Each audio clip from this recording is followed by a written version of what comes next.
Let's talk about the Amber Guyger trial. For those that don't know, right now I'm in front of my TV watching this trial. Um, I'm a black man in America, and I'm going to come out and stun you with the truth about this trial.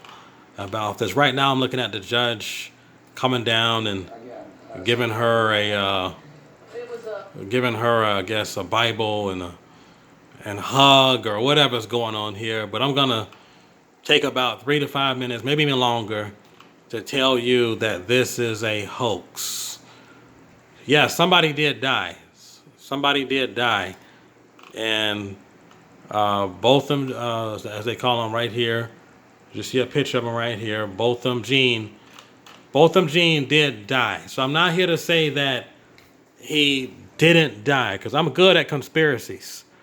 I like to solve conspiracies. I have a conspiracy here, and I've done my own investigation, and I'm getting ready to shock the United States with my conspiracy fact. It was more of a theory, but it's now fact. What this judge did is impossible. It can't be done. It can't be done. I'm on my own personal YouTube here, on my personal YouTube account here, and what this judge did is just not possible. So I'm explaining to you what I believe is going on. I say believe, but I'm confident in the 99% range, in the 90, so 99% range of what I know is going on. This woman right here, Amber Guyger, was having a relationship with this black gentleman named Botham Jean. It wasn't supposed to be a sexual one. It eventually kind of turned to that, but it wasn't supposed to be that originally. It was originally a drug relationship. And I hate to have to speak ill of the dead. This individual right here, Botham Jean here, as you can see, I'm scrolling down, and I see his mother beneath him. I hate to have to speak ill of the dead, but the evidence don't lie. I believe this guy was a pimp. I believe he looks like a pimp. Rest in peace. He is a brother. Rest in peace. But I believe he was a pimp, one of those nice Cadillac, Mercedes driving pimps. I believe that in his case, he just used his job and his influence. He knows accounting, and accounting people are very deceitful. They all insider trading and bank tellers. They're all liars. Interest rates. That's all they do is lie, cheat, and steal. All of them, white, black, doesn't matter. That's all they do. And so I believe he stole money for her to buy drugs, and became a close relationship. It doesn't matter what her political views are. If this guy can get her drugs or get her money for drugs, and she's prostituting herself to him, and he's getting her drugs, and she's having a little secret relationship, as long as he gets the methamphetamines or could get the money for her to buy these drugs, or the trafficking, I believe both of them were involved in drug trafficking. They were both no good. And I believe that he was stealing from the wrong people. Yes, I said it. I believe Botham Jean was stealing drugs from the wrong people. And once he did that, and these people found out where he was at, they came and they took him out. Or they threatened him at first, and she was aware of it, but didn't care or whatever, just as long as he supplied her with the money or the contacts or whatever was going on. Don't be fooled by people's smile. The guy has a very good smile, and they show these nice pictures of him as a boy and with his family, and that doesn't mean anything. They've got all kinds of high officials and judges going to pedophile islands and people of, so that doesn't mean anything, that he just looks nice. When people get behind closed doors, they do all kinds of stuff. They have their own sexual practices or certain beliefs and things that they're up to. And look at Amber here. You can clearly see she's under the influence of drugs, or has been. And that's what he was doing for her. He was giving her money to buy drugs, and she probably gave him sex in return. There was some kind of agreement the two of them had. It wasn't he loved her, she loved him relationship. It was just, here is my body, do what you want to do with me, and get me my money for the drugs, or get me the people who can supply me with these drugs. And she would supply the drugs or whatever to the other bad cops that was in that town. And what happened from there is word got out that Botham was stealing, getting greedy, and he was not paying back the money that he was supposed to be paying back to these mafia, drug lords, whoever. And they whacked him. They used a silencer. They came in his house and they shot him and walked away and left the door unlocked. She went up to his room. There's no way in the world that story makes any sense about the wrong room. I'll get to that in a minute. She went to his room, banged on his door. The original neighbor said they heard banging. They heard what they thought was small gunshots or pop like a little small. That would be indicative of a silencer, but they couldn't tell what it was. And later on, they saw her leaving that room. They didn't say they heard the pops, and right then they saw her. The federal government scared them to be quiet about what they heard. And what they saw, what they heard was someone come in there, probably covered their face, most likely a guy, a man, and shot him because typical drug dealers, that's what they do. Or drug hit, that's what they do. And Botham Jean, not the diss another brother, Botham Jean looks like a pimp.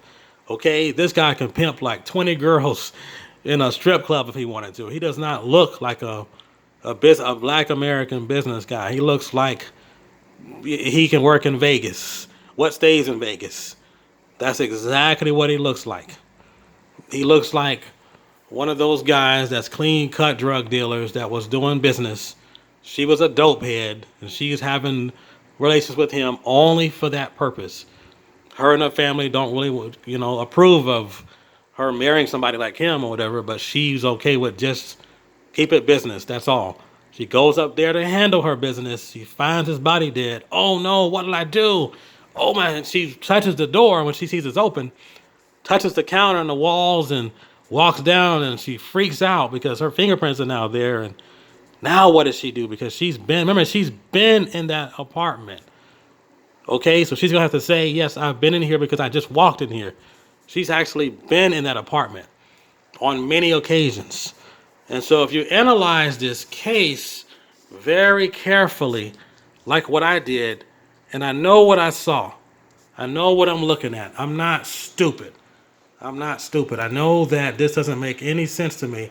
And this guy right here, it doesn't make any sense.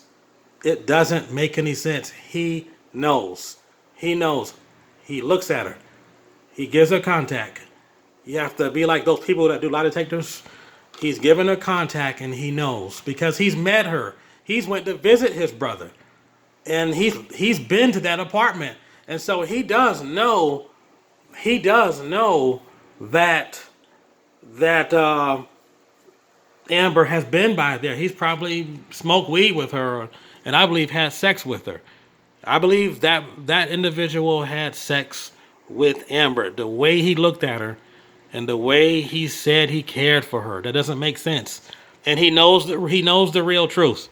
She didn't kill him. The FBI had told everybody beforehand what was going to happen, what they were going to say, what the judge is going to say. It was a scam trial, a hoax. They can do that. If it's something that endangers the country or endangers an entire law enforcement agency, they can get the government to step in and say no. Now, one little white cop kills a black man and lies and plant a taser or something like that, they'll go ahead and get him and let him throw him in jail and throw him under the bus. If he's a part of a gang of cops, but it's just one cop they catch, they'll go and throw him under the bus. He needs to be prosecuted, of course. And so they'll throw that one cop under the bus just to say, okay, we care about racial issues and so forth, but this situation right here, they can't have it. If she's supplying all these drugs to all these cops and her boyfriend, who's a cop, and all his friends and such, they ain't going to have that. They can't put 30 or 40 cops in jail. Maybe 3 or 4 at once. But this guy was a high-ranking member of organized crime. He was a high-ranking pimp of organized crime.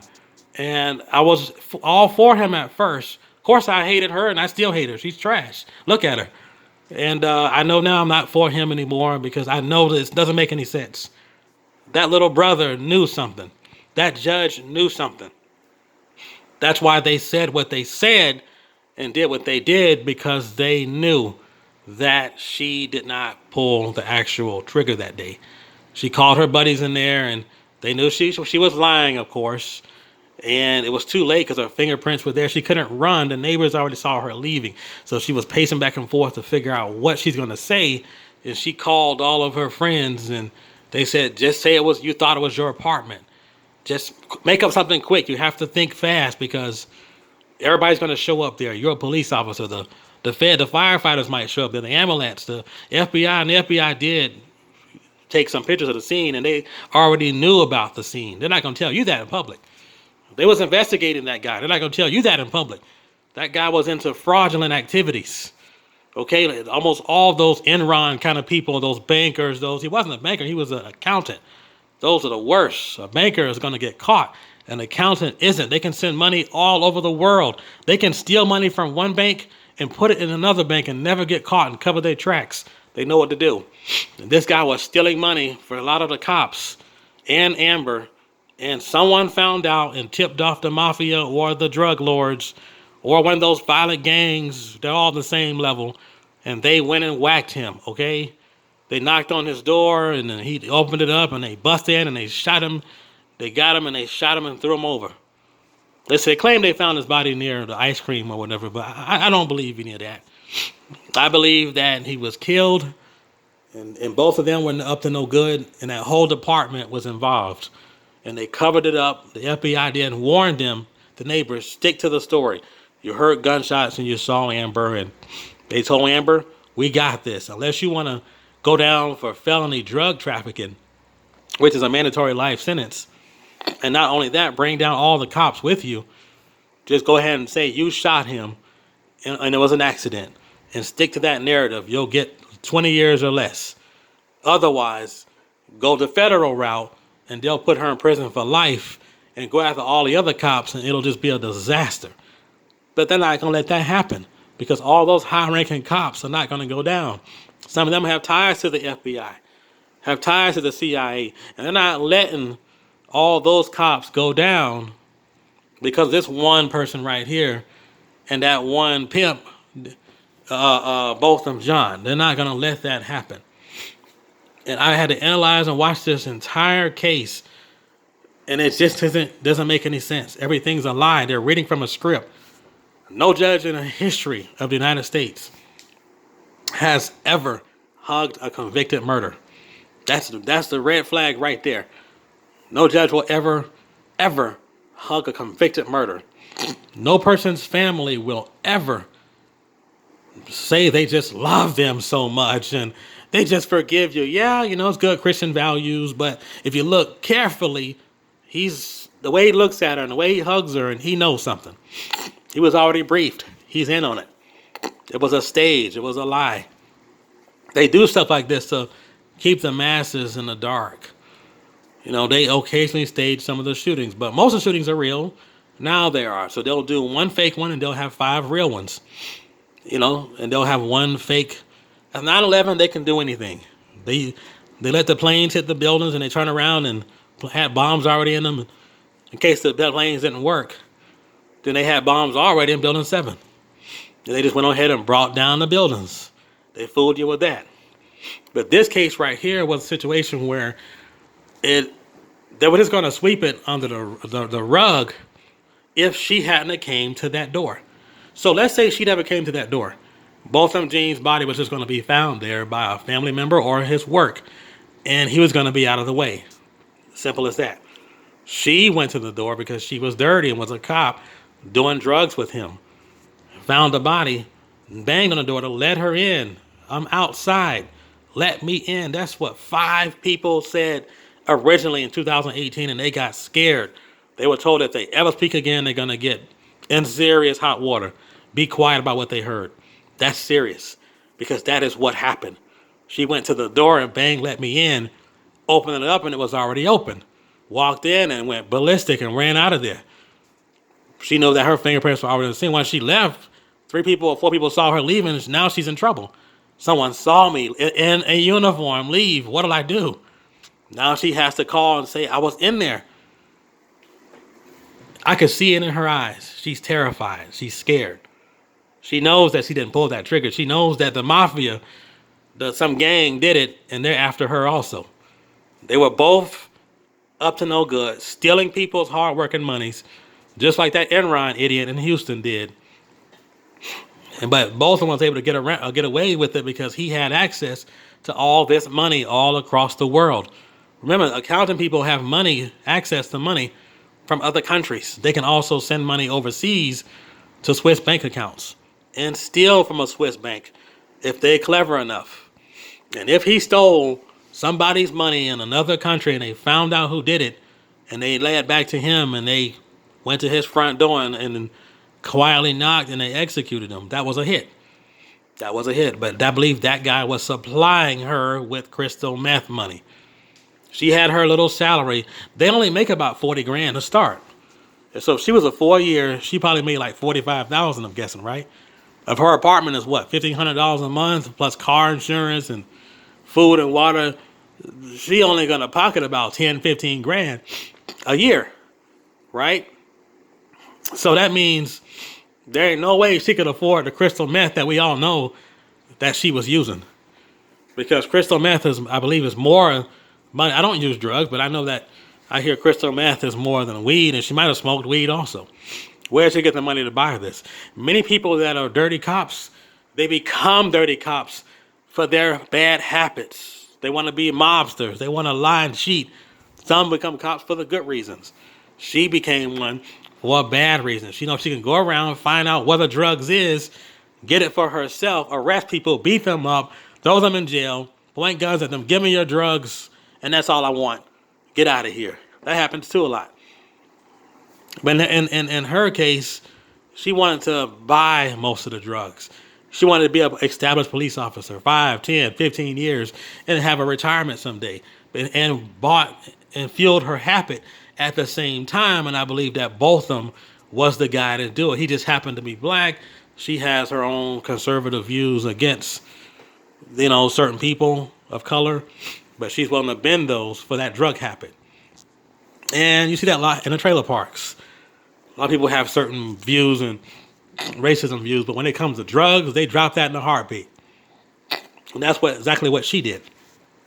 She dropped those views and used this guy and got him killed.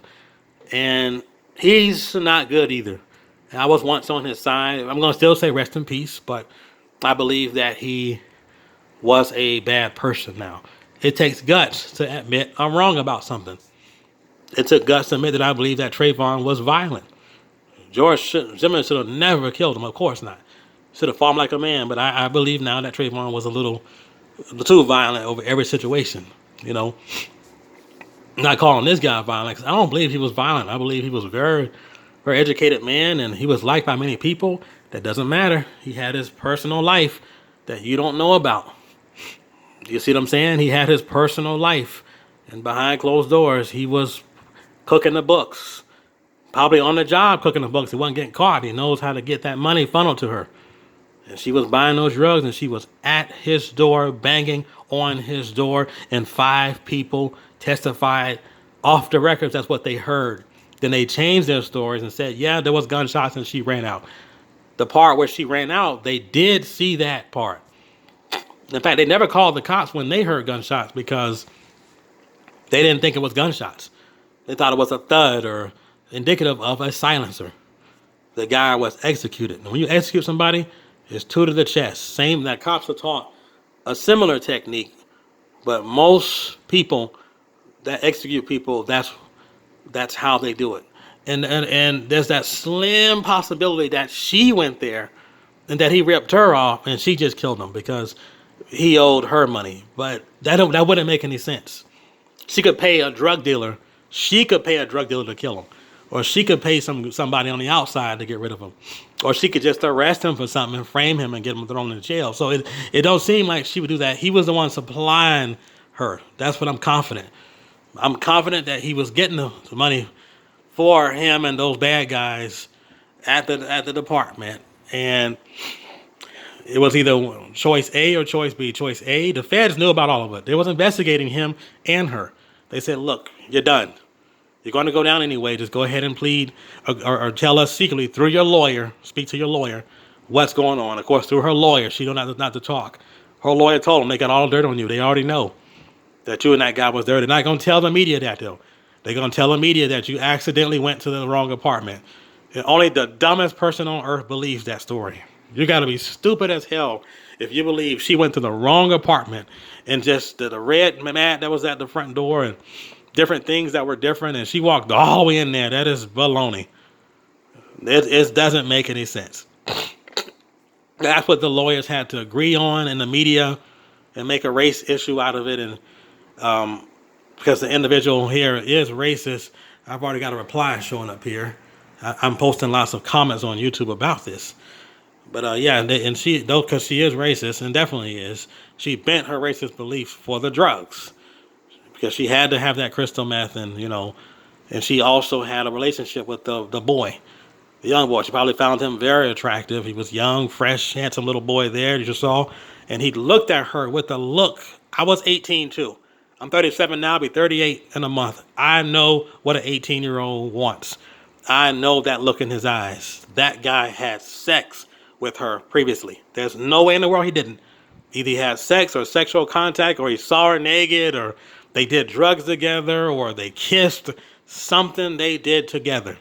It doesn't make sense. That was too forgiving. It was too forgiving. So the whole trial was staged. It was what you called a false flag trial. They did the same thing with Michael Jackson in that fake trial. Though Michael Jackson had issues and problems, that particular trial was designed to take the tension off the Iraq War. They couldn't have that Iraq War and all that potential war with Iran. And guess what? They're potentially going to go with the war with Iran again. And they got to have the media watching other things in case we do get attacked. We'll be like sitting ducks because we were sheep and we were dumb. We weren't paying attention. Now all hell's about to break loose because we watch dumb stuff like this. This trial consumed so much of our brain cells for those that were dumb enough to sit here and watch it, sadly, including myself. But when I really started seeing this, it's a lie. It's a fake. The two had a relationship, and even in the end, the judge was a fake. The judge did something judges never do. The judge hugged her. The judge wasn't scared of her. The FBI already told the judge. Though she didn't do it. It's just that we got to have this trial because we can't bring down 35, 45 police officers.